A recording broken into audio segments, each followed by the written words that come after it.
The following is a presentation of the Belly Up Sports Media Network.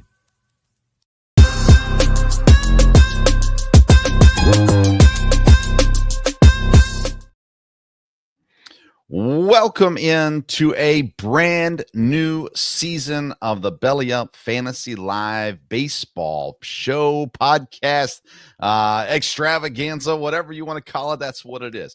Belly Up Live Fantasy Baseball. For the last 2 years, we've been under the Sports Stove Fantasy Baseball Show umbrella, and we're back to the Belly Up Fantasy Live umbrella now. I am Vince Stover, and I am joined, as I will be pretty much every single week, if not every week, by the one and only Kevin Wilson. He's the senior writer at bellyupsports.com and Belly Up Fantasy Sports as well. Kevin, welcome to a new fantasy baseball season. Thanks, Vince. I have to admit that I'm jazzed up. We're going to be talking about baseball, and like most of the country, we just went through a snowpocalypse around here, Thursday and Friday here, and just thinking that we're going to be talking about baseball kept me warmed up. So I am ready to discuss baseball. I'm excited to do so, and I am absolutely happy to be here. Well, we are aware that the football playoffs are going on right now.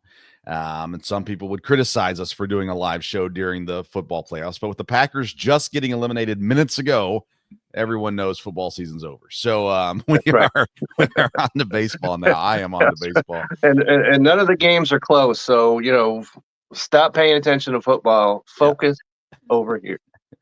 So in reality, we understand that people may not be able to tune in live, and that's perfectly fine. Each week, we're going to be live on the Belly Up Fantasy Facebook page, Belly Up Facebook page, and the Belly Up Fantasy Twitter page as well.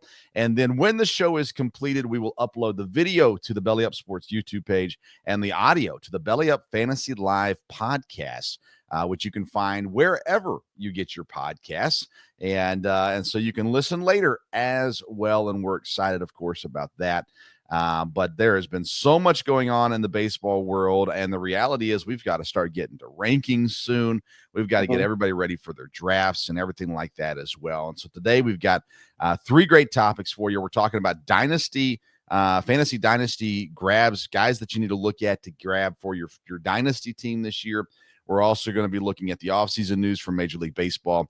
And, of course, we're also going to be looking at starting a league. What do you need to do if you want to start a league? I've talked to several people this year that have either never done fantasy baseball and want to, or have been in kind of a league here and there. But you know what? If you got a group of friends and you want to get a league started, we're going to give you some tips on the best way to have your league up and going. So let's get things rolling with our first segment of the day. We call it the Fantasy Burner.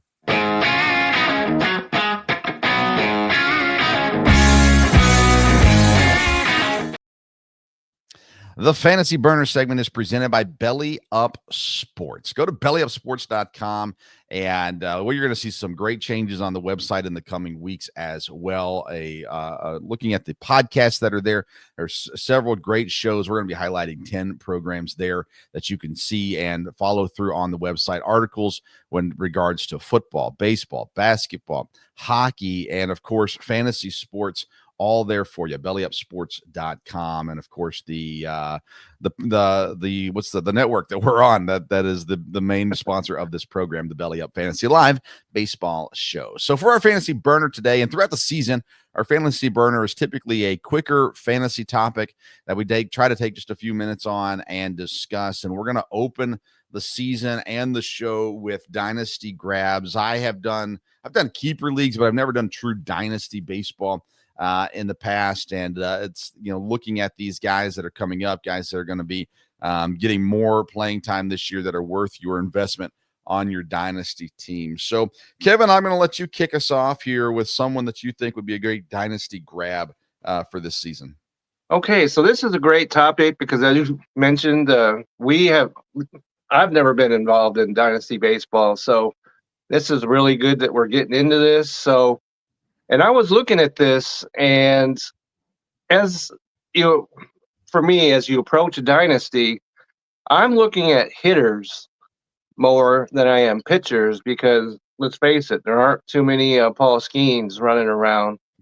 And so the guys that I came up with were the ones that I thought they're young, but they have very good chance of making their major league, roster this year.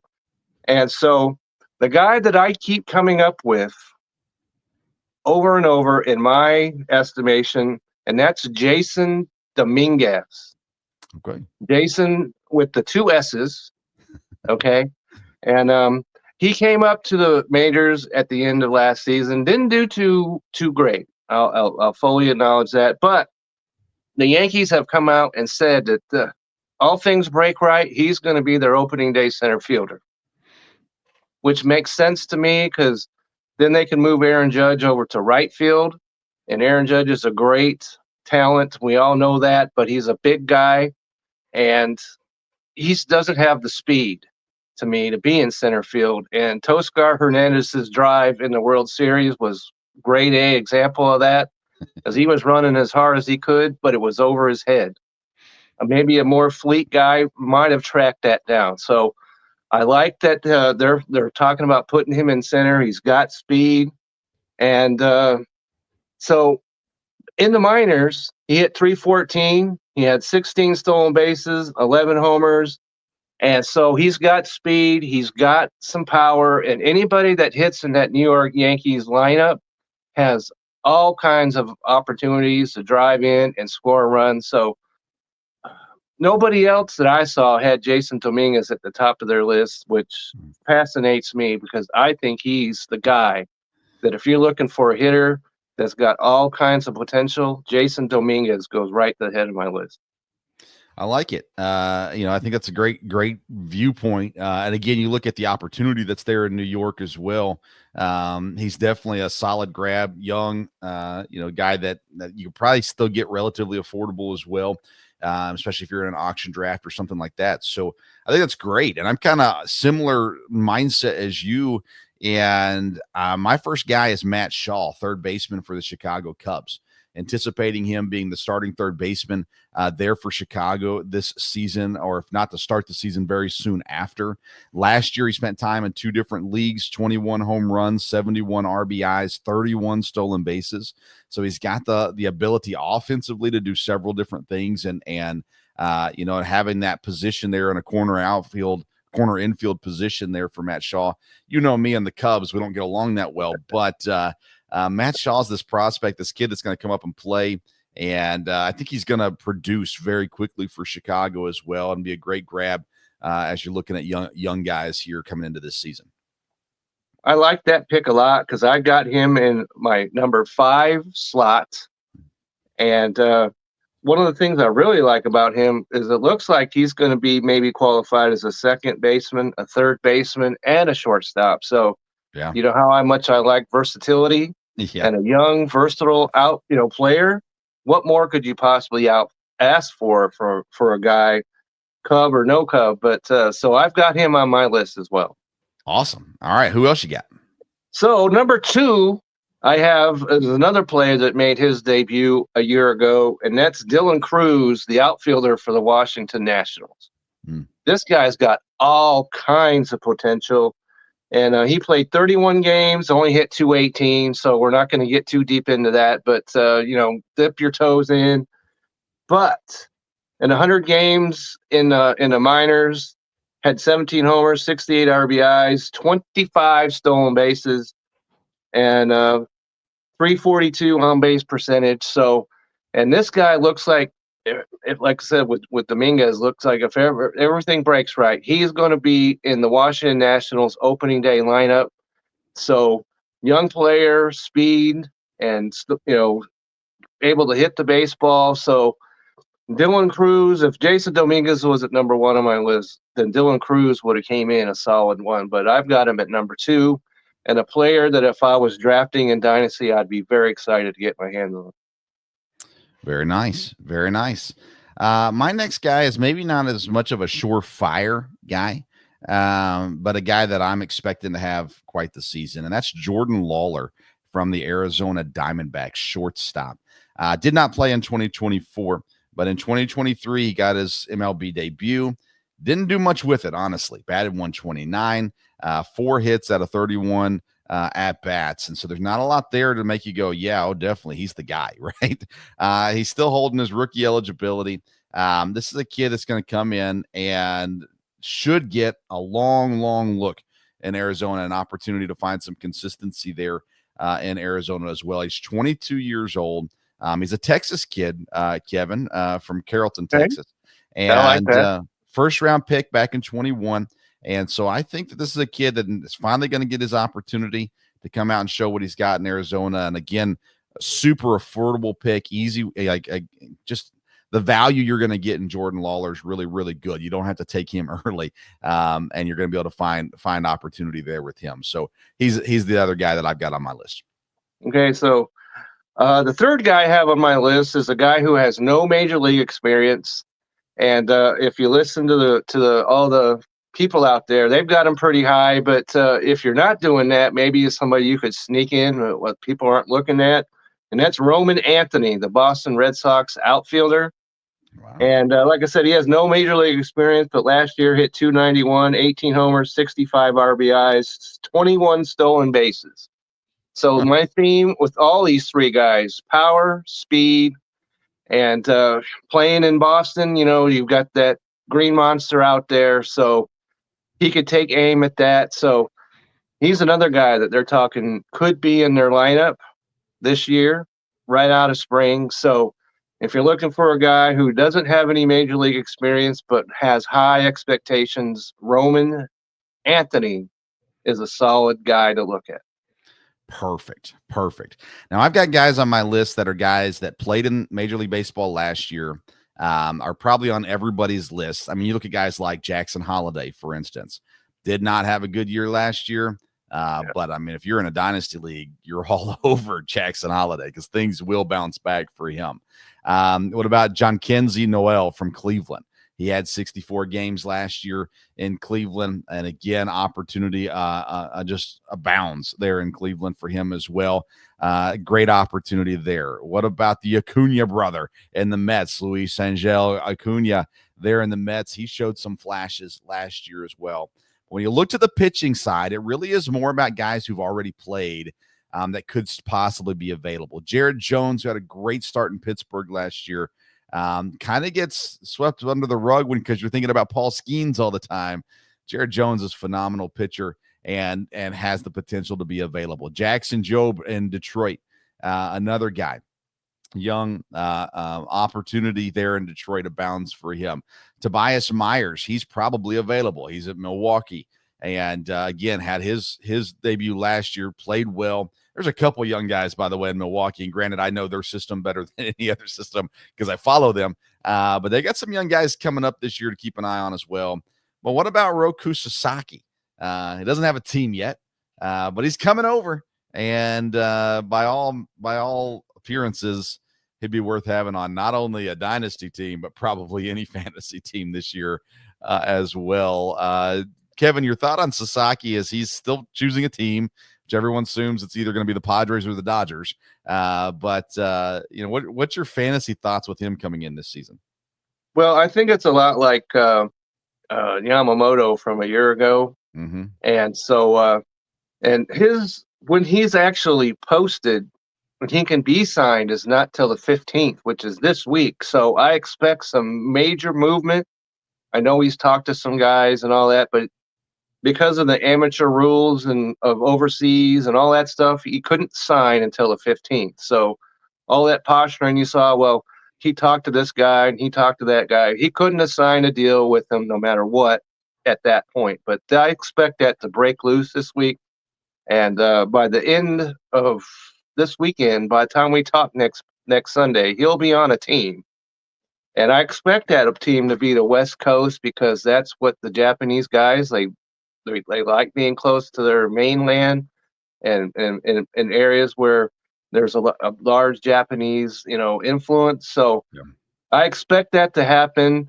And let's say he does sign with the Dodgers, I expect that there'll be like just a meltdown throughout the United States of America through baseball fans because they're really like, oh no, the Evil Empire Part 2 and everything else. But everybody has a chance to sign him.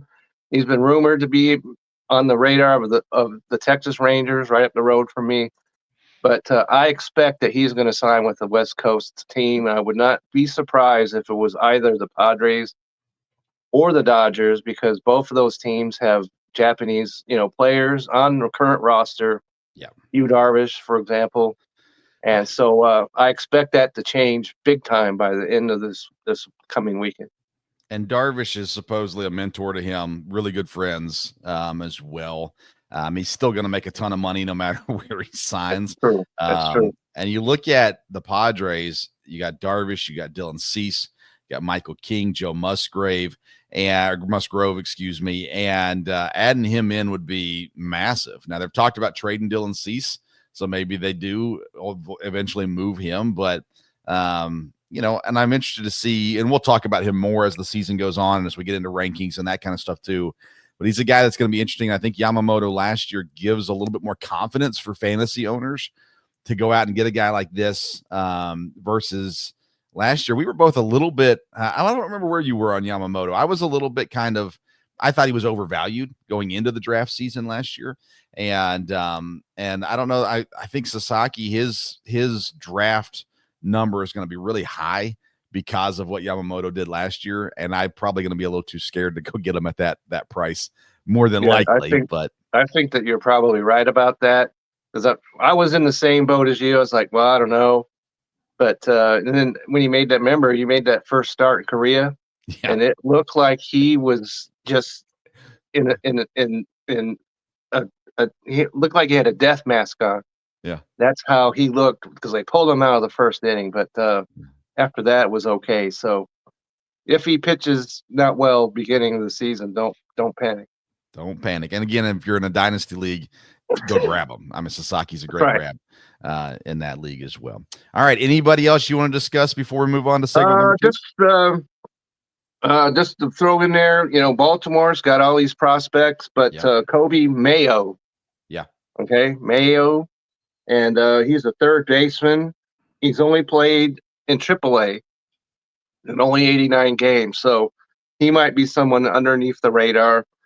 But he in AAA in 89 games, he had 22 homers.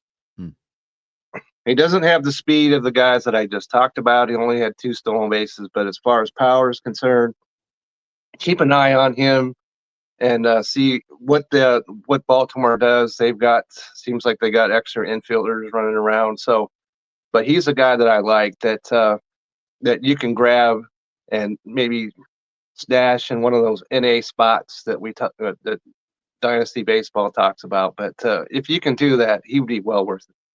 Awesome. All right, great stuff. That's our Fantasy Burner presented by Belly Up Sports. Check it out, bellyupsports.com. We're going to take a quick break. When we come back, we'll be talking more fantasy baseball. Righteous Felon Craft Jerky is the official jerky of Belly Up Sports. For over a decade, Righteous Felon Craft Jerky has led the American meat snack revolution by concocting delicious, adventurous, U.S.-sourced jerky recipes for uncompromising carnivores across the country.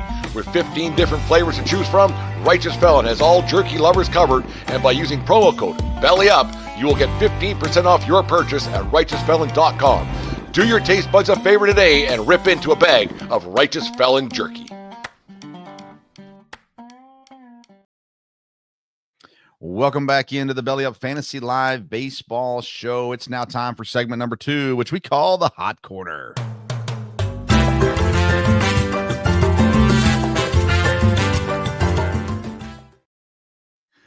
Try not to get some toe tapping going on while you're listening to that. Just, I dare you.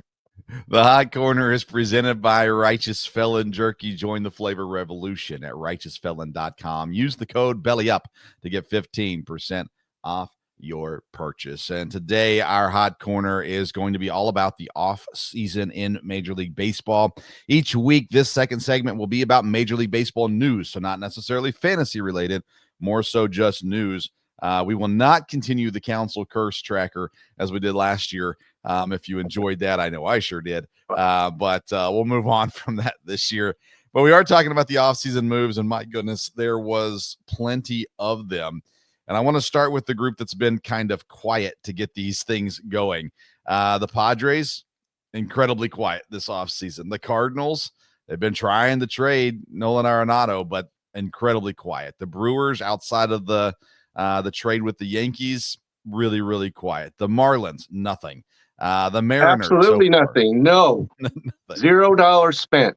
Yes. So far this year. Yes. The White Sox and Twins, nothing.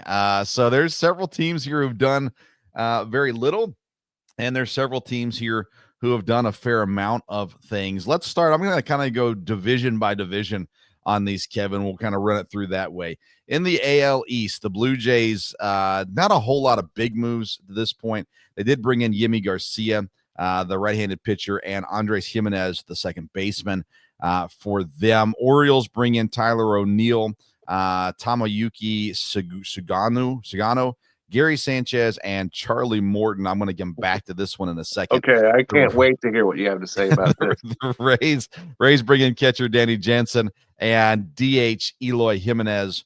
And the Red Sox, Garrett Crochet, Walker Buehler, Patrick Sandoval, and Aroldis Chapman, all pitchers in their additions so far. Yankees bring in Max Fried, Devin Williams, Cody Bellinger, and Paul Goldschmidt. Let's start with the Orioles, Kevin, because the Orioles lose Corbin Burns, their big acquisition last season, and the replacement for him is Charlie Morton, the 72-year-old right-handed pitcher coming from the Atlanta Braves. Listen, Charlie's had a great career. I make light of him all the time. I don't hate Charlie Morton, but I'm never drafting Charlie Morton, and I really don't want him on my team either as a Brewers fan. You look at these additions by the Orioles. Tyler O'Neill, fine. He's a good player, good addition in the outfield. Tomoyuki Sugano, I don't really know much on him at this point. Gary Sanchez is, as older than you're Charlie not having Morton. him on your fantasy team, so forget it. Right. And so then Charlie Morton comes in too. The Orioles have to be one of the more disappointing teams of the offseason who've made moves, because I'm not sure they got any better in this offseason. No. They definitely got worse. They definitely got worse. I think you nailed that on. If you're talking about, Corbin Burns, we'll get into him in a minute, I'm sure. But are you telling me that you're supposed to sell to your fan base that was an even exchange, Corbin Burns, right? And we're going to bring in Charlie Morton, as you mentioned. I don't know if he's 72, but he's 62 if he's anything. But that doesn't make sense. If you're going to have him as your number 4, as he was on Atlanta, okay. But that can't be the end of the Orioles' moves. If it is, they can sell that they're going to win 90 games right down the drain right now. Yeah. Now, granted, I don't think that they want that to be their final move by any stretch of the imagination. But right now they're sitting at Zach Eflin, Grayson Rodriguez, Charlie Morton, Dean Kremer, and Sugano. Sugano's 35. Morton's 41. Okay. I struggle, Kevin, because this is a team that has so much young talent in the field and on offense.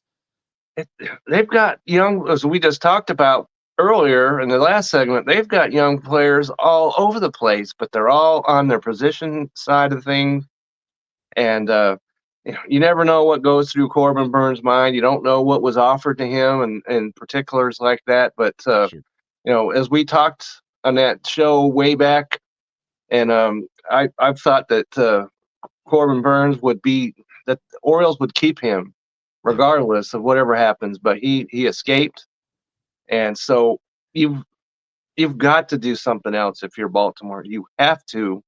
Otherwise, who are you selling your season to? Because it surely is not me.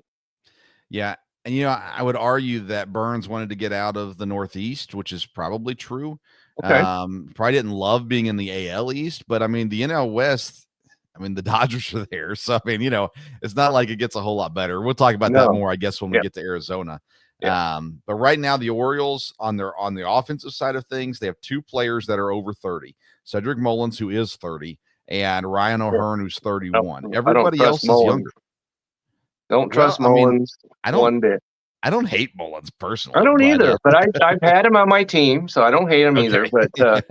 But I can't trust him on my fantasy team. Just can't do that. Yeah. But an outfield now of Tyler O'Neill, Colton Cowser, and Cedric Mullins. An infield of Gunnar Henderson, Ryan Montcastle, Jordan Westberg, Jackson Holiday. Like, they're good. The Ryan O'Hearn's there at DH right now as well. So, I mean, Kerstead, may start, may come off, maybe a guy off the bench. But I'll tell you what, the Orioles are going to shoot themselves in the foot if they don't find some more pitching help. And because you're not going to compete with the Yankees with that rotation. Absolutely not. And we're also, we haven't mentioned, because they lost Santander as well. Not yet officially. Not yet officially, yes, but if he was going to go back to Baltimore, he'd be there, I would suspect. Yeah. So they've lost offense, a guy that hit 40 homers a year ago, and their number one pitcher. And so your season's on the brink, and we're only in January. Right. Also in the East, let's talk about Boston, because Boston, they went all in on pitching here in the offseason, acquiring Garrett Crochet from the Chicago White Sox, Walker Buehler, the World Series darling, and by the way, grew up just down the road from where I grew up as well. And then Patrick Sandoval, who you don't look at and go, awesome signing, but overall adding depth to that pitching. And then Aroldis Chapman, of course, adding him to the bullpen. So Garrett Crochet, Tanner Houck, Brian Bello, Cutter Crawford, and Walker Buehler appears to be the rotation there for Boston this coming season. And I mean, I think Boston's drastically improved by making these additions in the offseason. They did, as long as, and this is important, as long as there's health going on. And you're right. Walker Buehler made the statement of all the baseball season when he came out of the bullpen to nail down Game 5. Yeah. But his season was unremarkable. Correct. Okay. And he was coming back from injury, so you don't know for sure what you're going to get out of him. And so they're rolling the dice, which is fine. And in that division, that's what you need to do. And so it'll be interesting. And Garrett Crochet. Garrett, I'm sorry. Okay. I'm not really sure if I'm all ready to jump in with both feet with him, even though he's off, one season removed from injury. So we'll see about that. Pitching in Boston's tricky at best. And so you're going to have to spring high, I think, to get him in a fantasy draft. And I'm not sure if I'm willing to do that. Yeah. They also, by the way, have Lucas Giolito, who was injured. I'm not sure.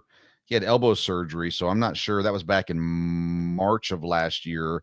It wasn't Tommy John, so I'm not sure what his status is yet for the upcoming season. But they got potential for sure in Boston to be a drastically improved team there. The Yankees go out and get Max Fried. Great signing for the Yankees. They trade for Devin Williams to bolster their bullpen as they lost Clay Holmes. Cody Bellinger and Paul Goldschmidt are guys that, in my opinion, these are the kind of guys you take risks on, because Cody Bellinger is a MVP in the past and he's not there now. But I mean, you put him in a lineup like this, you don't know what's going to happen. Paul Goldschmidt, listen, I respect the guy. It was not pretty last year. This might be, but why not take a swing at him? Why not take a shot? I like the moves by New York.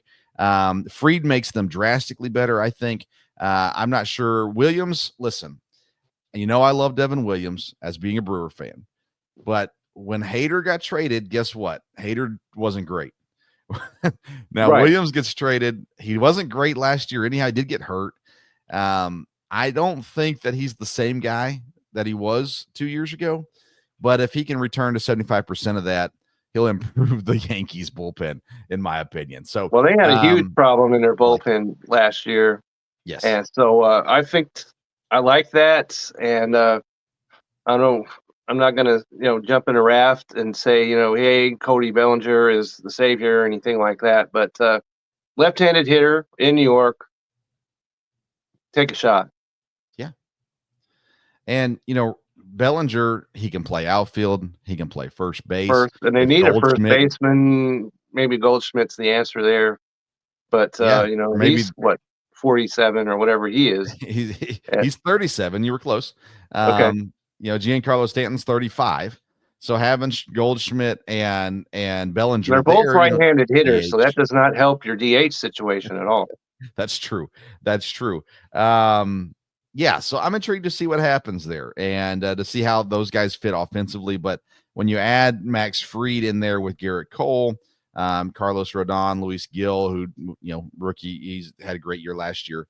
Clark Schmidt in there. Currently, Marcus Stroman's still there. They're looking to try to move him, so we'll see how that shakes out. But Fried and Cole at the top of your rotation is daggone solid, if you ask me. That'll work. I liked Fried. I thought maybe the Dodgers would get him, but did not. And that's something else we can talk about later on as well. All right, so now to the AL Central. The Guardians bring in Austin Hedges at catcher, Luis Ortiz pitcher, Carlos Santana at first base. Royals don't do much. They have a trade that brings in Jonathan India and Joey Weimer. Tigers bring in Gleyber Torres and Alex Cobb. Twins signing nobody. White Sox signing nobody. Not a whole lot of spectacular offseason going on in this division, so we'll talk about two things. First, I think Luis Ortiz is a good signing for Cleveland. And I like Carlos Santana as a guy that, I hope you don't count on him every day, but he's a really good player to add to the team. He's a guy, when he gets hot, he gets hot. And so if you jump on that right at the beginning of the expressway when he enters, and if you can exit before he gets off the off-ramp, you'll be in great shape. Yep. And having them as a possible DH. I know they've got Manzardo as well. And John Kenzie Noel, who we talked about in the first segment there, also got some options going on there. And then the Tigers, Gleyber Torres, the Tigers are this team who's been swinging now for a couple of years, trying to take advantage of some of these veteran guys that have a lot of experience at the very least. Gleyber Torres, he's only 28, but he has a ton of experience. So they bring him into the fold here at second base. And I don't know. What are your thoughts on the Tigers and Gleyber Torres? He's a veteran, as you say, but I don't know what sense that is to bring him in there. So I'm going to wait and see, because they've got some players, and it's a later segment that we're going to talk about some players that I feel that are going to you want nothing to do with in fantasy. And there are some Detroit Tiger players that will fall into that category. So that's just a little heads up right there.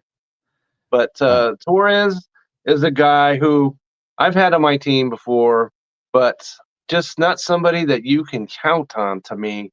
So, and he had that, Yankee lineup to give him a little, cover. Yep.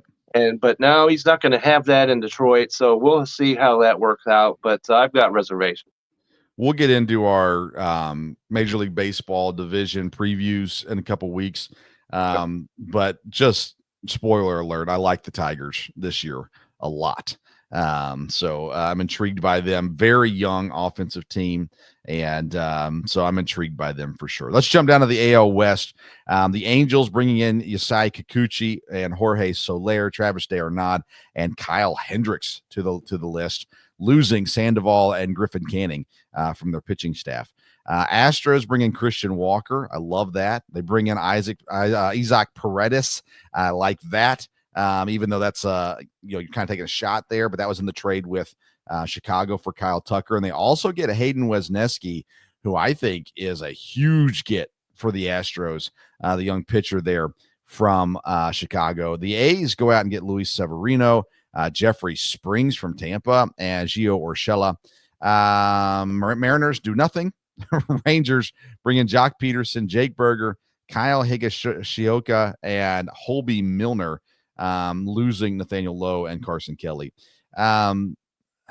I like what the Angels have done so far, Kevin. I don't hate that they lost Sandoval and Griffin Canning. I love the addition of Yasai Kikuchi. I like the addition of Jorge Soler, and I like the addition of Kyle Hendricks as well. They're not going to win the World Series, but I like what they've done so far this offseason. I like what all those moves that you mentioned, but the one that really has me scratching my head is d'Arnaud. That makes zero sense in any way Because, he's 36 or something like that, and they've got a catcher already in the fold. So what do they need him for? Well, you need more So than one catcher. I get that, but you don't need to bring in a guy who can barely bend his knees, right? Because I just if they wanted a catcher, they could have brought in somebody that was a little younger to me. Okay. That wouldn't be threatening your main catcher. So I don't I don't get it. I don't think he's going to threaten Logan O'Hoppe. I think he's clearly the one. I don't know. I like veteran catchers. You watch Major League. You need a good veteran catcher in there to be there. That's a good point. Astros losing Kyle Tucker. They traded him. Losing Yasai Kikuchi. Those are definitely losses and big losses to them. I'm a huge Christian Walker fan, and I like Paredes. And like I said, I think Wesneski is a steal for the Astros to get him from Chicago as well. I like what they've done there. And, Tucker is a guy who was hurt a year ago, but we know what kind of bat he has. Mm-hmm. Alex Bregman is a guy that we could discuss, but he's gone.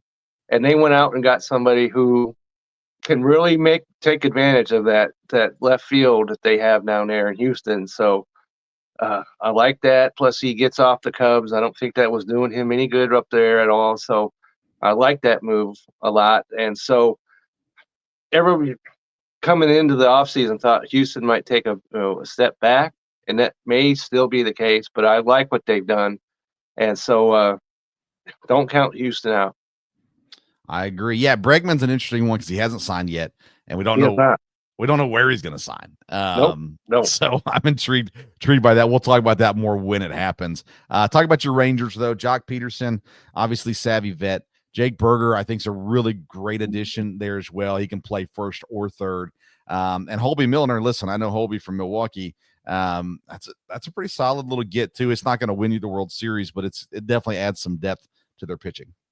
They've added to their bullpen, and Berger is a guy I like a lot. And they rescued him from the pitching, depot down there in Miami, and got him away from, like we said, they've spent no money, so Miami's in the trash heap. And so they got him, and he could play first, he could play third, he could play DH. So give him a couple games into the season, and his versatility is really going to pay off if you get him on your fantasy team. Yeah, and it looks like he's going to be the everyday first baseman. That's the plan for him at the very least with Josh Young over there at third. And so we should see a lot of Jake Berger out there. And, yeah, I think it's going to be an upgrade for sure going there. All right, let's transition to the National League and see if we can keep this moving. National League East, the Braves bring in Brian De La Cruz. And that's about it. They lost Soler, Denard, Max Fried, Gio Urshela. Marlins bring in nobody. They lose Jesus Luzardo. No one of note. Jesus Luzardo and Jake Berger gone. Mets are the big movers here in the East with Juan Soto, Clay Holmes, who supposedly is moving to the rotation out of the bullpen. Frankie Montas, who had moments again last year. Jose Siri from Tampa, the outfielder. Griffin Canning comes over from L.A., and then the Nationals, they bring in first baseman Nathaniel Lowe, Michael Soroka from the Braves, and Josh Bell back at first base. 2 first basemen in the offseason for the Nationals. The Phillies add Jesus Luzardo. Great pickup for them. Just makes them that much more dangerous in their rotation. Jordan Romano, Max Kepler, and Joe Ross as well in the Phillies. Let's start with the Mets. Let's just talk about the Mets because they made the big moves this year. They did. And the issue that's going to be, because they signed Soto to a 15-year deal, which means that by the end of that deal, he'll be able to barely walk down the first baseline. But that's he'll be my problem. Age at the end of that deal. Okay. So that's their problem. That's right. That's their problem. And so Soto is a player that apparently not necessarily the greatest of teammates of all time. But at least you could say he deceived no one while he was on the Yankees. He didn't promise, "Oh, I'm going to sign," and Right. and all this and that. And he always said, "We'll see what when the end of the season comes around." So he was a guy who's, whatever he says, except for when he said all teams are open, that was nonsense. But other than that, he's a guy who brings a great bat, and he'll get on base, and he plays. So for the interim, and if you're in Dynasty, that's a guy that you can target. He's 26 years old. Yeah. And so I really like him. I thought he would stay in New York. I thought it would be the Yankees, but this works as well to me. And so I really like him. And he gives that Mets a nice left-handed hitter, and that they haven't really had. So I like that a lot. And there seems to be a lot of thought that they really think Pete Alonso is going to come back to the Mets. Well, he's a guy I'd like to discuss a little bit too. So let's talk about him. Okay. What do you think? What do you think about Pete Alonso? I'm thinking that Pete Alonso is going to turn out to be the hitter's version of Jordan Montgomery and Blake Snell were last year, when they've got the same super agent. Yeah. Right. And those two guys, they waited and they waited and waited and waited to get a deal, which did not happen, and they didn't sign till late in spring, and their seasons were in the dirt. Yeah. And so Pete Alonso thinks he's going to get a deal that makes him Freddie Freeman or somebody like that, and clubs aren't going to give it to him. So it'll be interesting to see when he does sign and for how much. And so I'm just not into him right now, because you don't know what's going to happen with him. If he signs late in camp, then I don't want anything to do with him in fantasy. So I think you look at the teams you could end up with. I think you got to look at Toronto just because they want to spend money. I think you got to look at Seattle as well. Then you look at San Francisco, who always seems in on signing people. They've not really been able to do a whole lot of that. They got Chapman last year. They get Willie Adames this year. But it's intriguing. It's intriguing to say the least. So we'll see. We'll see about Pete Alonso. Right now, the Mets are good without him. They'd be a whole lot better with him. And if they can somehow work it out to get him, that would definitely help them. Frankie Montas, Clay Holmes. What do you think about Clay Holmes going out of the bullpen and into the rotation? He's 31. He'll be 32 come season. This is a surprise move for me. It is me as well, because as you mentioned, he's later in his career, and I don't know of too many other players that have switched their roles at this point in their career. So I'll keep my eyes open on him, but I'm not expecting that move to really do a whole lot. He started 4 games in 2018 for the Pirates. When he was 25 years old, he was 1-3 in those 4 games that he started. He's, he hasn't pitched more than 63 this year. He pitched 63 innings the last 3 seasons. He pitched 70 innings in 2021. And now he's expected to pitch 130 innings, 140 innings. Yeah. I know the starters are watered down, but come on. That's a lot of innings to expect out of a guy that pitched 60 innings. Yeah, they're projecting him to start 21 games, pitch 144 innings, and go 9-8 is what Fangraphs is projecting him at. So we'll see. Okay. I will stay away from Clay Holmes. No. Wilson Graphs is not projecting that. Okay. That's right. So, that's right. Philly's got better, right, with their pitching. I mean, bringing in Jesus Luzardo, they're not the Dodgers, but there are times where I sit here and go, why? Like, someone has to stop this nonsense going on in Philadelphia. They're just a roster full of guys that should be really, really good, and yet they underachieve. It seems like regular season most years. They're returning Schwarber, Turner, Harper, Castellanos, currently Baum, although that could change.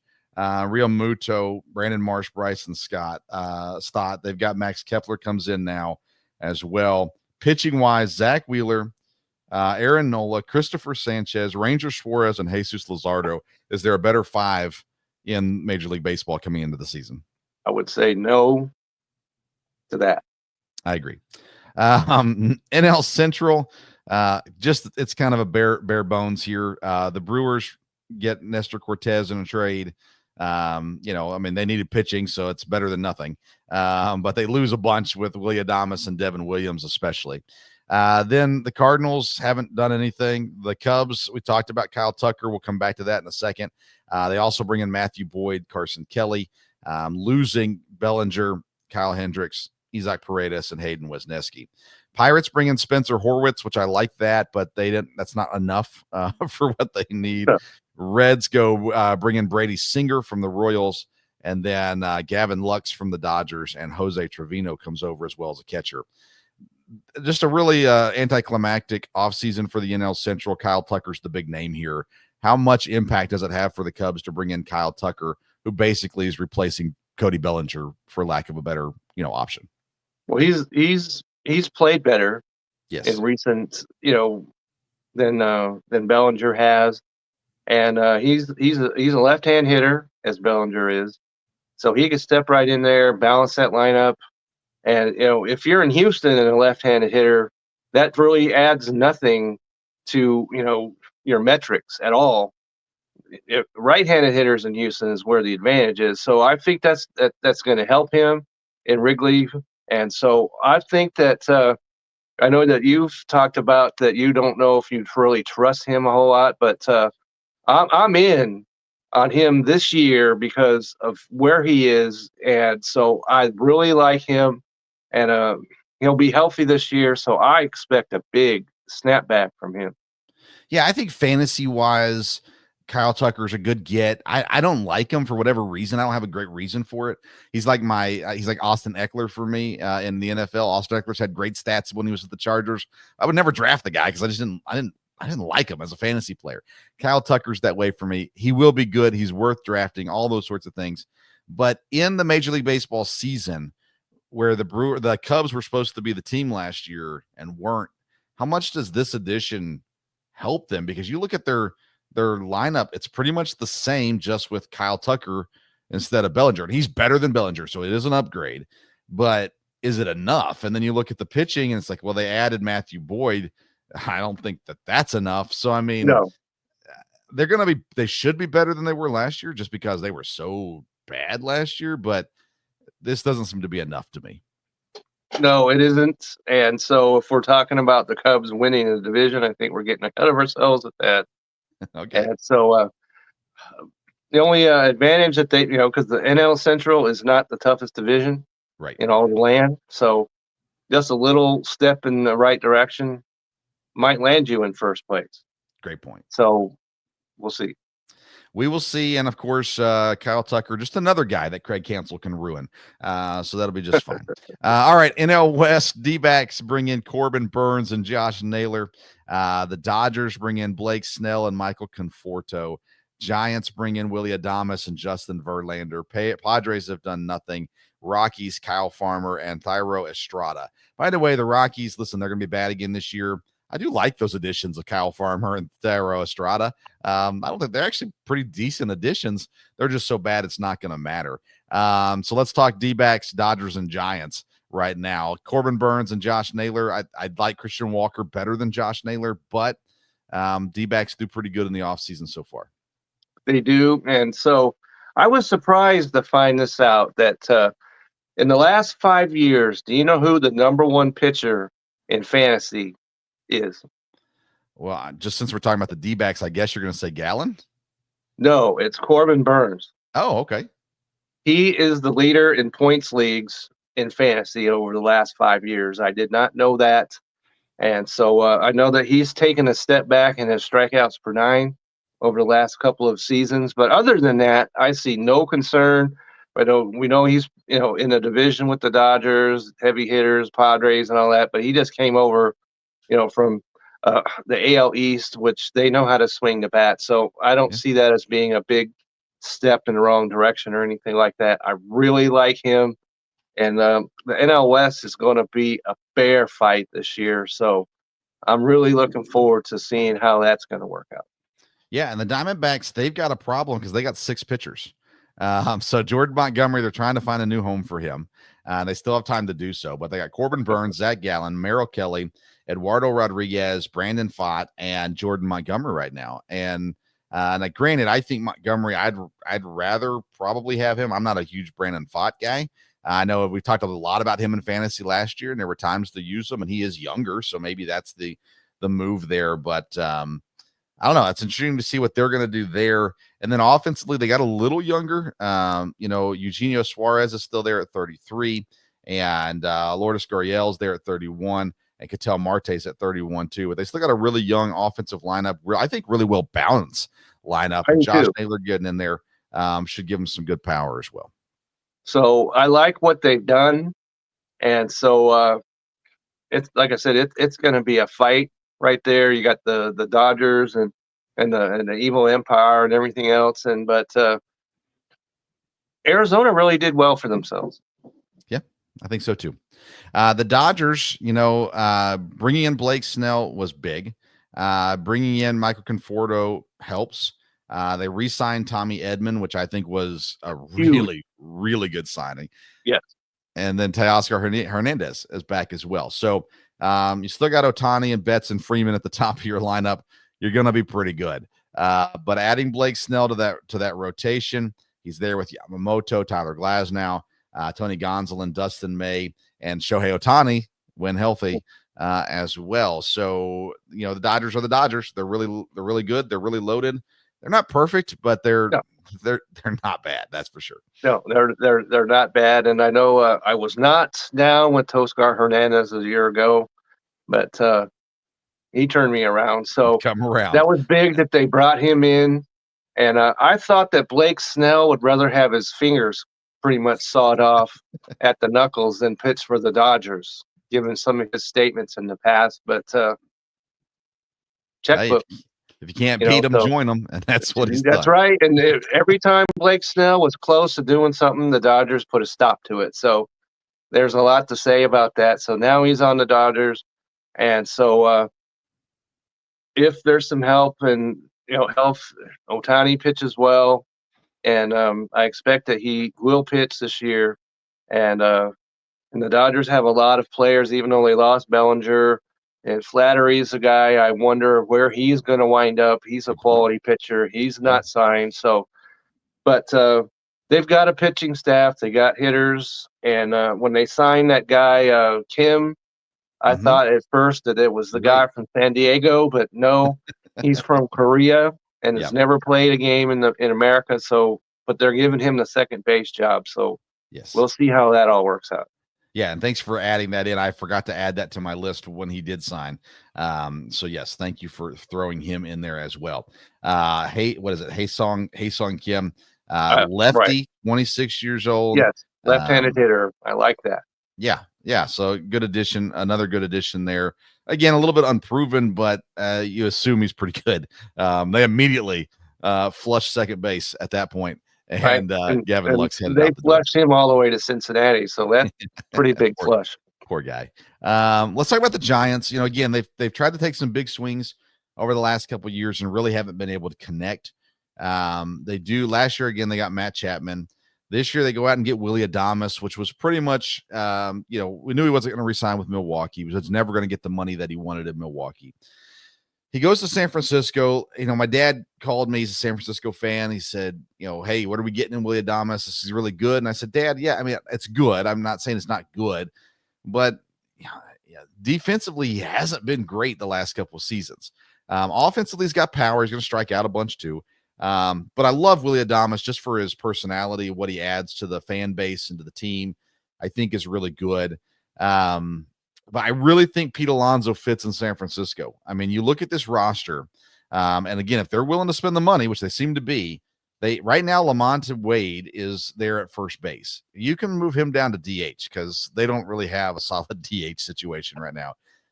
Or you can move Alonso to DH too. I don't care. I think that's good. I love Tyler Fitzgerald, middle infielder there, second base, shortstop there in San Francisco. I really, really like him. I like Matt Chapman. We talked about him last season. He had a good bounce back year for the most part last season too. Jung-Hoo Lee out there in the outfield. They got some guys. They got potential there in San Francisco.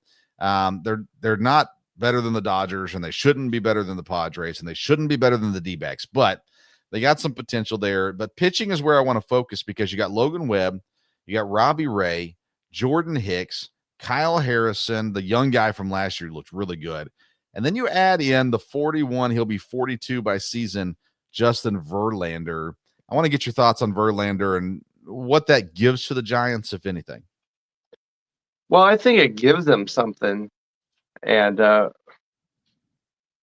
something. That's about the best.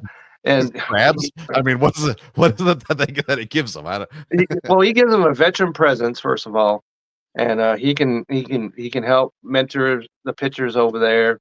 And I don't think that he's done necessarily, but we're not going to see, the Cy Young Justin Verlander all of a sudden reemerge in San Francisco.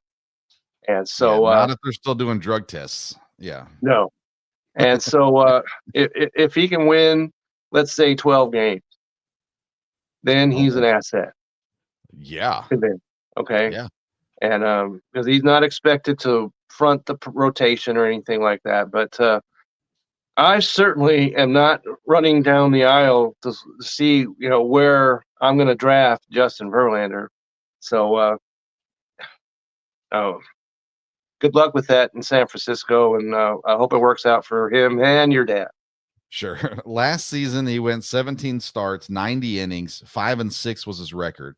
That's the first time he's had a losing record in a season since 2015, when he only had 20 games started. At age 32, he was 5-8 then. And then before that, his other losing season was in 2008. Like, the guy has not had losing seasons throughout his career. The problem is now he's 42 years old, and what do you need out of him? I guess. I think if you can get 140 innings out of him, it's a success. I think if you get 100 innings out of him, it's probably a success. Yeah, that's the scary thing. Yes. Yeah. If you're sitting there and you're attaching your hope sled to Justin Verlander, that's probably not going to go well. Right. But if he's your fifth pitcher, and on your real baseball team, the Giants, you know what? Again, I think it's worth it. I think it's worth the $15 million that they're paying him as well. So there is that. So as we get further into this fantasy baseball season and into this off season, we will be previewing each and every team as we get further along in these episodes. So make sure you subscribe to the Belly Up Fantasy Live podcast, to the Belly Up Sports YouTube channel, and and follow the Twitter and Facebook pages as well, because we're going to be talking in depth about each of these teams and these guys and all that throughout the season. But that's it for today's edition of the Hot Corner, presented by Righteous Felon Jerky. Join the flavor revolution, righteousfelon.com. Use the code BELLYUP for 15% off your purchase. We're going to take another break. When we come back, we're back to fantasy baseball, talking about starting up your own fantasy baseball league.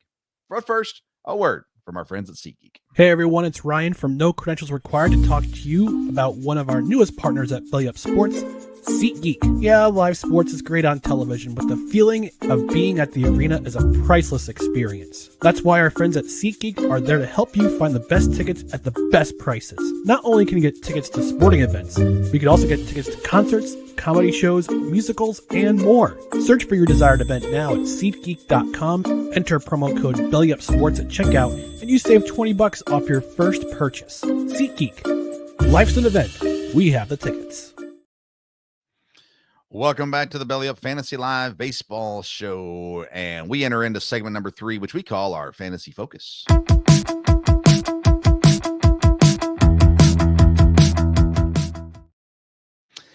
Fantasy Focus is presented by SeatGeek. You just heard about them. Use the code BELLYUP at SeatGeek. You're going to get $20 off your purchase, and I've used it. I've used it for baseball tickets last season, actually, in Tampa. So check them out. All right, Kevin, we're talking about starting your own fantasy baseball league. You and I did this several years ago. Still run this league. It's a points league, right. And we'll be doing it again this season with other creators and people from the Belly Up Sports Network. But I've got a few things down on here. And so I'm going to kind of lead the conversation, and then you pitch in what your thoughts are on these things. When you're setting up your own league, well, first of all, you got to figure out what platform you're going to be on. Kevin and I both really like the ESPN platform. Kevin and I both really hate the Yahoo platform. We do. Now, if Yahoo wants to sponsor us, we love Yahoo. But until then, that's right. The ease of ESPN is nice. There are other people out there. There are other options out there as well. But for me, I've been doing fantasy football for so long that when I got into fantasy baseball, it just made sense to keep doing what I was doing. And I think ESPN's really easy to see rankings, easy to look up different things, and it all ties in together. I don't know. That's my thoughts. I think ESPN's as easy as anything. I know some people hate ESPN, and I ask them why, and I never understand their answers. Yeah, I don't either. And I see the same things as you, ESPN blows and whatever else. And, but it's extremely easy to use. It's easy to understand. And they've got things already. They haven't started the mock drafts yet, which I am twitching to get started on that. But they've already got, the list of rankings and all this stuff. And they even go into how to start a baseball league and things like that. And so the only thing that I would say that if you're the commissioner, just know that if you're going to use ESPN, you want to make changes to stuff, you got to do it on the website. You can't do it on the app. So just know That's true. that going in.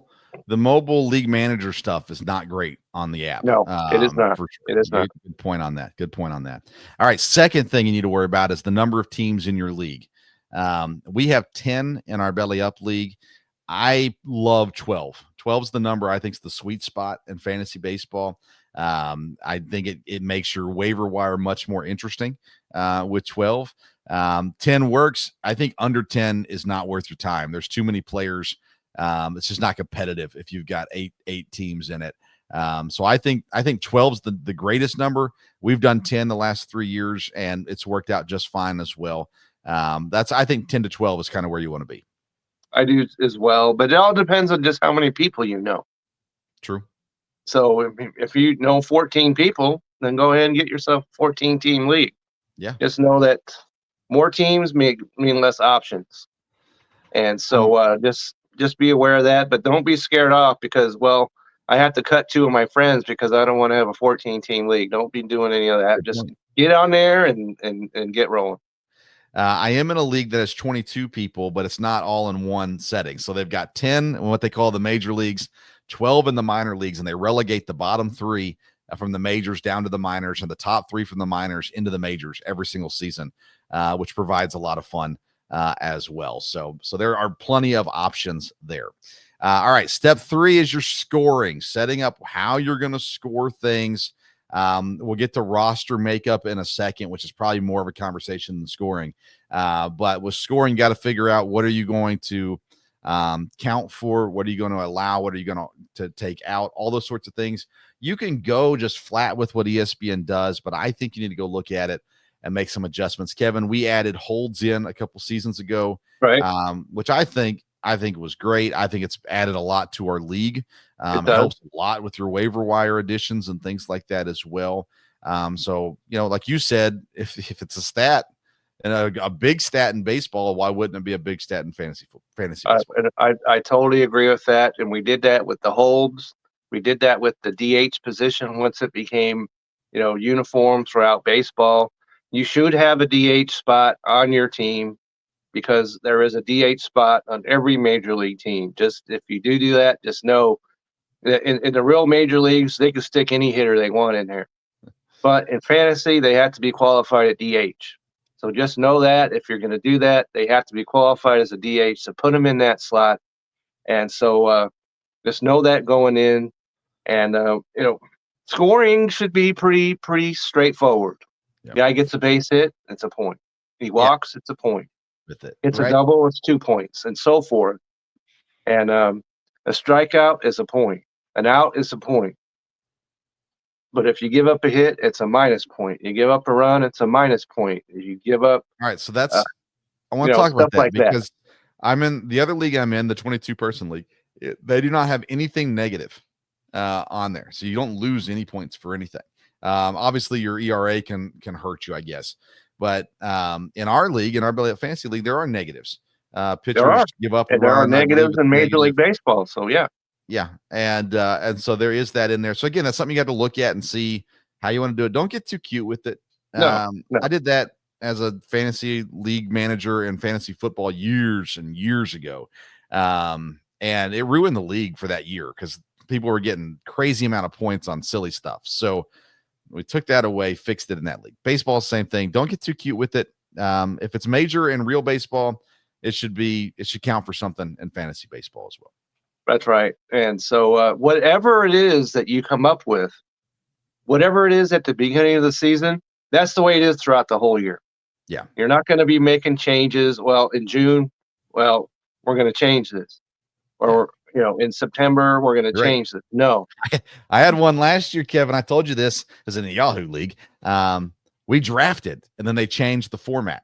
They changed from categories to point league after the draft. Absolute craziness right there. I messaged the commissioner and I said, hey, I'm not going to put up a stink, but I drafted because it was a categories league and you just switched it to a points league. That I would have drafted differently. And he goes, well, I didn't realize you would draft differently. I was like, well, you do. And well, you do.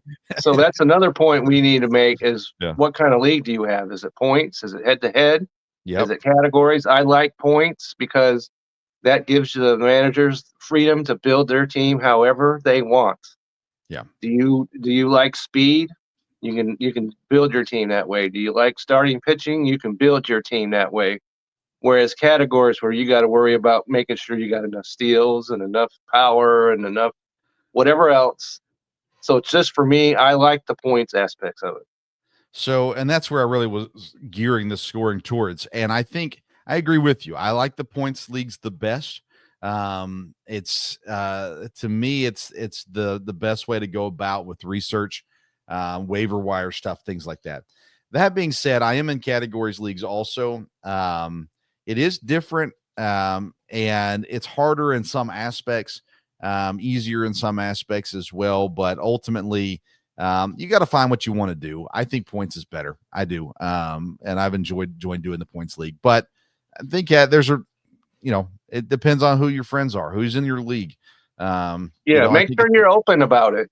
Yeah, with whoever I think it is. It's worth, if it's not a keeper league, especially. I think it's worth if you're new to it. Do 1 year, do it points. Do 1 year, do it categories, and then from there decide how you want to do it from then on out. Because if you've never tried or join 2 leagues to start, be whatever your league is. I'd say do it points. Join a categories league also. Just to experience it and see which one you like better, and you guys can kind of choose from there. Roster makeup, Kevin, let's argue about the DH because I actually disagree with you on this. We are the co-league manager of our league, and we've never had an argument about the league. And so, Kevin, let's argue now. Okay. I'm ready. You weren't ready for an argument, were you? I was not. So, I need to settle in. All right, go ahead. So I don't like the DH. We've had one. I've had one in other leagues too. If the only way I don't like the DH is if you already have a utility spot, because to me, the utility spot is what DH is in real baseball. It's any player you want, you throw in there and he's in your lineup. So I felt like the utility spot was already a DH spot because we don't draft DHs. Ohtani's the one exception. But when you're drafted, you don't go, oh, that guy's a DH. Yeah, I'm going to draft him. So you're out there looking for corner infielders and middle infielders and outfielders and all these things. And then you're always, especially nowadays, you're going to have someone who qualifies for a DH. You can throw him in there. I think the utility spot is that. And I think the DH spot is just an extra roster spot that is not needed. Now, I don't care. I mean, I'm not like, we got to get rid of it. But that's my argument for the anti-DH spot. As long as you have utility spots or spot, I don't think you need a DH spot. I can see that point. I can see it because there is no utility spot in baseball, real baseball. Right. And so, that's something that you have a discussion with your, fellow mates about and see what you come up with and just be ready to be flexible up until, like I said, the season begins. Flexibility is over at that point. Yes. One more thing with that is I think having a DH spot plus a utility spot rewards Shohei Ohtani drafters because now they got two spots they can put them in their lineup. If you only have one of those, a utility spot or a DH spot, Shohei Ohtani can only be put offensively in one spot, and you can't move him around, or you have zero flexibility with that because you and Dad especially love these guys that have all this position versatility. Shohei Ohtani has zero position versatility, and so I think it rewards the Shohei draft, and you already get a reward for Shohei because he pitches and bats in most seasons. And so that's something else that you need to look into. Yeah. When you're on ESPN, you don't need to look into it because he's considered one player. Yeah. Now on Yahoo, I know that he's considered broken. Well, he's broken into two separate players. Yep. And so that's not that big of a concern because if you want to have him as a pitcher and a hitter, you need to take two players. Yeah. So if you want to have a DH and all that in a Yahoo league, that makes more sense because you're going to have two separate roster spots. Yep. And so that's something to think about because I don't know if I'm willing to make a whole big investment in Shohei Ohtani, the pitcher, just yet. Sure. All right. Last thing that I've got, it's kind of a three-parter, is trade deadline, waivers, and starting pitcher limits. So this goes into your scoring and rules a little bit. Let's start with starting pitcher limits. I like starting pitcher limits. I do too. Because, again, I think it makes you strategize more. And I'm in a league that does not have any limits, and I just drop and add pitchers every day. And so successfully, might I add. But in our league and in the league that I've managed as well, my keeper league that I manage, I've got starting limits in all those for starting pitchers where your starting pitchers are only allowed so many games, so many starts a week, a matchup, 8 to 12. I think you need more than 8 probably. I do too. But I think 12 is pretty fair. Because you got 6 days before Sunday. Yeah. And so you're telling me you can't figure out what 2 pitchers a day you want to use. Right. And so and I like that as well. And that's something else when you're talking about fantasy, but it's not fantasy football where you need to be concerned about it on a Monday and waiver day and maybe Thursday and Sunday. And that's all you really, you could put it aside. The rest of baseball is intense. You need to make sure everybody understands that when you get started so that you don't have people quitting on July 3rd. Yeah. Okay. I'm glad you brought that up too, because I had someone complain to me, Dad, last year about waiver limits, that we did not have any waiver limits on the week. We don't have any limitations to how many ads and drops you can make in a week. And he will probably argue he wasn't steadfast against this, but I had that conversation about, hey, I think we need some limitations to the waiver wire of how many ads and drops you can make in a week. We don't have that. I'm not opposed to it. I think it would need to be a relatively high number, but I don't know. I think it rewards the people who stay with it. Right, and you've got people who are engaged. You want them to stay engaged. So if you sit there and set that limit, you might get people, like I said, to turn off. So they'll make their moves. Well, I'm done with moves by Thursday, so I'll just put it, over there in the corner and I'll look at it again Monday. You don't want that. Yeah. So you do want to have a waiver date as far as, where a guy can't be dropped at 7:00 and picked up by another team at 7:01, because then you have issues with, players cheating, calling a guy and say, hey, I'm getting ready to drop this guy, go pick him up. So you have it needs to be a 24-hour wait or whatever it may be to claim a guy. Make sure you have that set up in there. Trade deadline, you have to have a trade deadline, and it needs to be before the playoffs, fantasy playoffs start, because again, you'll get a team who's really bad, who decides they're going to trade all their good players to one team. And then you got to go in as the league commissioner and correct it all. And you have to deal with the blowback from it all as well. Right. And we did that, if you recall. Yeah. And had to go and put all these players back on the original team.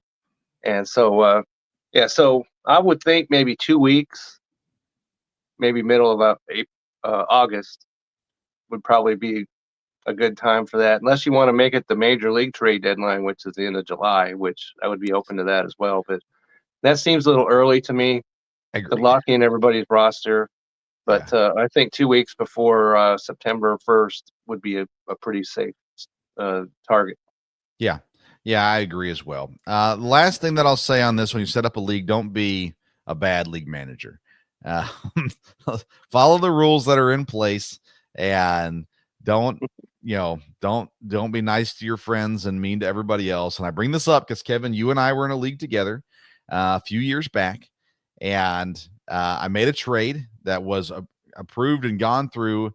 And then, like, the next morning, it was officially going to kick the players over to the roster, and somebody got hurt in that trade. And the guy who owned the team called his friend that was the league manager and said, "Hey, this guy got hurt. I wouldn't have traded this player had I known this guy was going to be hurt." They nixed the trade as the league manager. And I said, "Hey, man, it's not my fault that guy got hurt after he traded. He made a trade, like, trade's been accepted. It's got to go through." He said, "No, I got kicked out of that league because I dropped all my good players or tried to trade them." Yeah, don't do that. Okay. That's all, so, prove your point. but yeah, so, be consistent, right? And the only thing I would add is that you want to make sure you decide, like, what kind of playoffs do you have? What kind of, how many teams make the playoffs? Right. I think 4, unless you're in a 20-team league, is pretty, something like that is pretty safe. Yeah, 4 is an interesting one. That's what ours is. I like it. I think if you got a 12-man league, I'd go out to 6. I'd give your first 2 teams a bye, and let your other 4 teams battle it out before then. We do a 2-week playoff as well. I do like that too.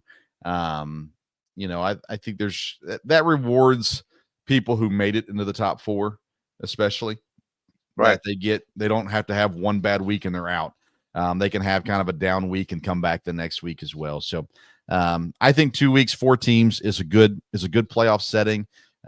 It sure stinks when you're on the outside of that 4, but it stinks in real life. So yeah, you're right. So I don't know what it's like to be outside the 4, Kevin. You and I wouldn't either. Playoffs, so yeah. So and I'm, as you mentioned, I'm an example of last year who was not doing well. Right. And I could have said, you know what, the heck with it. And that would have been a bad example, seeing as I'm the league commissioner and the co-host of this show. But I did not. I kept battling, and I made it into the to the championship, or the playoffs, and actually made it all the way to the finals. Yeah. So perseverance, and you learn as you go, and that's the whole fun about fantasy baseball to me. Is you make the moves, you make your strategy, and so you live with it, and right. But to have some fun with it, that's the whole idea of this whole thing, this whole show, and everything else. Have fun with it. So, big advocate of don't get stressed out, but have fun with it. I agree. All right, so next week we are starting our player rankings, fantasy player rankings. We are doing catchers next week. And we're also going to look at drop-offs from 2024, players who performed well in 24 that we think are going to have drop-offs in 2025. And so we'll look at that next week as well. We got a lot of content coming out in the Belly Up world these days. Let's start with you, Kevin. Of course, you've got your Twitter X account at Kevin62WILSEA. But tell us about your content, what you got coming out here either this week or in the coming days. Well, I've, as you know, I'm over on the Belly Up Sports Network now, and I've been covering the last couple of weeks about pro football, and specifically like when the games are being played, where you can find them, because let's face it, you had games on Amazon Prime and stuff like that, and Netflix last weekend, for whatever that's worth. But so I have that, and I also have in there, stuff of interest, like, what's the over under, what are the spreads, and so you can find all that information. There'll be a story coming out, maybe 2, because you got the college football playoff championship coming up a week from tomorrow. And so that'll be interesting. And we got the second round of the NFL playoffs coming up this weekend. And if there's still a game to play tomorrow, so if you want to find out what I had to say about that game, just go to the Belly Up Sports site, check out my name, find it, and you'll find out what I think about the Rams and Vikings game tomorrow night. And I'm assuming you'll have baseball stuff coming out now. Absolutely. Yeah. We're going to have baseball coming up out of the wazoo, so just know that. All right. So all that can be found on bellyupsports.com. I am going to be live Wednesday night. Me and my dad host the Sports Stove football show, not fantasy football show, but the Sports Stove football show. We'll be talking college football championship. We'll be talking the NFL playoffs. We'll be talking coaching hires, all that kind of stuff. And we're going to be heavy draft coverage as that progresses as well. That's Wednesday nights at 8. You can find that on the Sports Stove Facebook page, or the video will be put up and the audio will be put up on the Sports Stove football podcast, as well as the Belly Up Sports YouTube channel. This coming Saturday, I believe at 8 o'clock. I don't know that time's been set yet or not, but on the Belly Up YouTube channel, you can catch me on the college football championship super show. And we'll be talking that, getting previewed. We'll have some Notre Dame correspondent on. We'll have Ohio State side on as well. And we'll be talking college football championship. That'll be on Saturday, I believe, at 8 o'clock on the Belly Up YouTube channel. Then let's see here. Belly Up Fantasy Live Baseball Show. Right now, every Sunday night, 8 o'clock, we'll be live on the Belly Up Fantasy and Belly Up Facebook pages, the Belly Up Fantasy Twitter page, and then the video will be put up on the Belly Up Sports YouTube channel, and the audio, again, will be on the Belly Up Fantasy Live Baseball podcast, which you can subscribe to Apple, Spotify, or wherever you get your podcast. That's it for today. That's it. All right. So the plan is next week we're talking catchers, fantasy catchers. We're also looking at drop-offs from 2024 to 2025, who to avoid basically in the upcoming drafts. And then in about 3 weeks, the beginning of February, first show of February, we'll start our team breakdowns. And we'll be looking at Major League Baseball teams, going team by team, division by division, and giving you our over-unders for the season on their team wins. We'll be looking at the rosters, the rotations, the bullpen, all that good stuff from each team. And so make sure you are subscribed and ready for that as well. But from now on, from next week on until the beginning of March, we'll be having player rankings going out each week as well. So lots of things for you there. Check out bellyupsports.com. Check out SeatGeek.com as well, and righteousfelon.com. There for you. We sure appreciate you tuning in to the live edition, and for all those tuning in later on as well. It's going to be a great season. Kevin will be with me every single week. That's right. There might be a week where I'm not here and Kevin is, or Kevin's not here and I am, but for the most part, it'll be me and Kevin. That's beautiful. Right. We'll balance things out for you. Yes, yes, we will. All right. Follow Belly Up Sports on social media, YouTube, Facebook, Twitter, all those good things, Instagram. It's all over the place. You can follow me at Sports Stove on Twitter and Instagram. Kevin's on Twitter at Kevin62WILSEA. Thank you so much for tuning into this edition of the Belly Up Fantasy Live Baseball Show. We'll see you next week. That's right. Have a great week.